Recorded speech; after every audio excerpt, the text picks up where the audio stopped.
Assalamualaikum warahmatullahi wabarakatuh. Di sini saya akan menjelaskan apa itu ingkar as-sunnah. Apa itu ingkar as-sunnah? Secara etimologis, ingkar berasal dari bahasa Arab yang berarti tak mengakui atau menolak, baik secara lisan maupun hati. Ini mencakup ketidakpahaman atau penolakan terhadap sesuatu yang tidak dapat diterima oleh akal atau hati. Kemudian sunnah yaitu berjalan yang diikuti atau tradisi yang berlangsung. Sedangkan secara terminologis, menurut beberapa ahli, ingkar sunnah dapat didefinisikan sebagai penolak hadis atau penolakan dasar hukum, yang dimana paham yang muncul dalam masyarakat Islam yang menolak hadis atau sunnah sebagai sumber ajaran Islam setelah Al-Quran.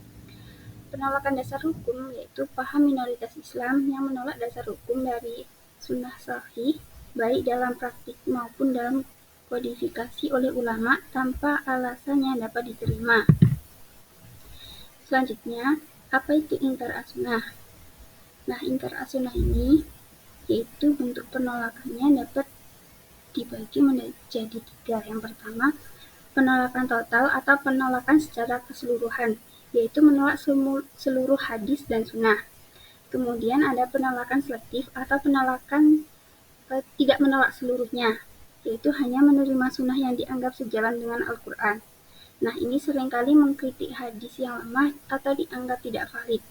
Yang ketiga yaitu penolakan berdasarkan status hadis.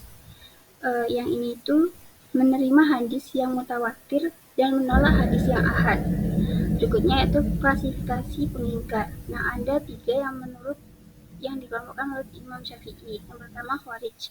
Nah, kelompok ini menolak seluruh hadis setelah fitnah, menganggap mayoritas sahabat Nabi telah keluar dari Islam dan tidak layak dijadikan rujukan.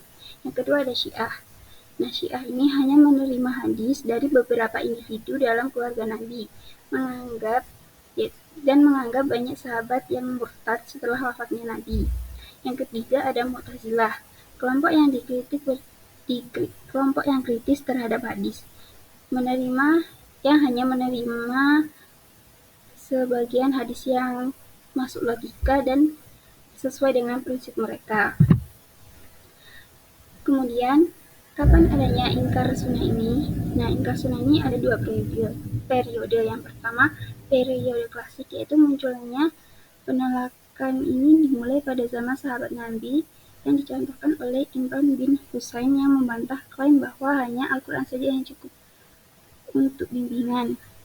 Yang kedua, perkembangannya ini dimulai pada abad kedua Hijriah setelah periode Abbasiyah. Kelompok-kelompok yang berbeda ini mulai terbentuk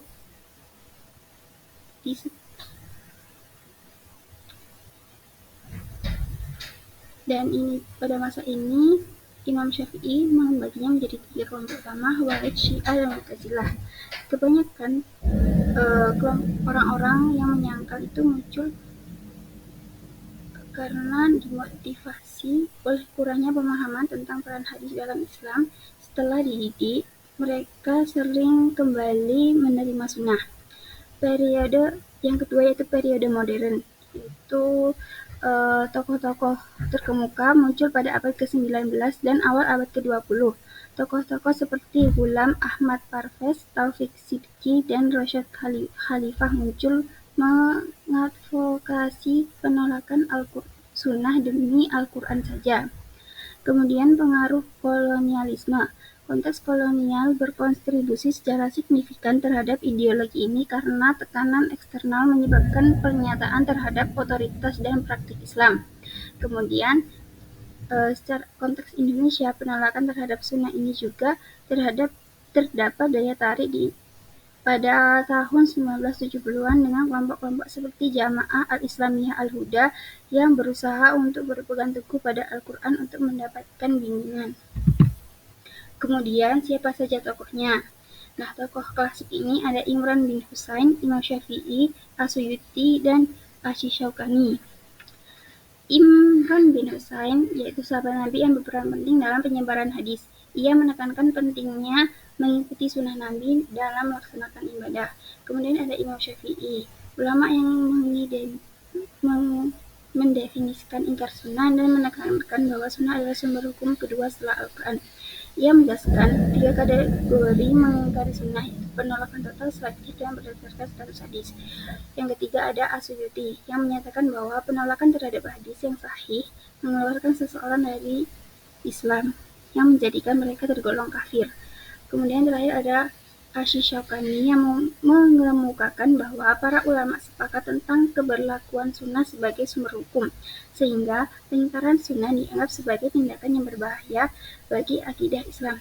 Nah, tokoh klasik ini itu tokoh yang tidak pro terhadap ingkar as-sunnah.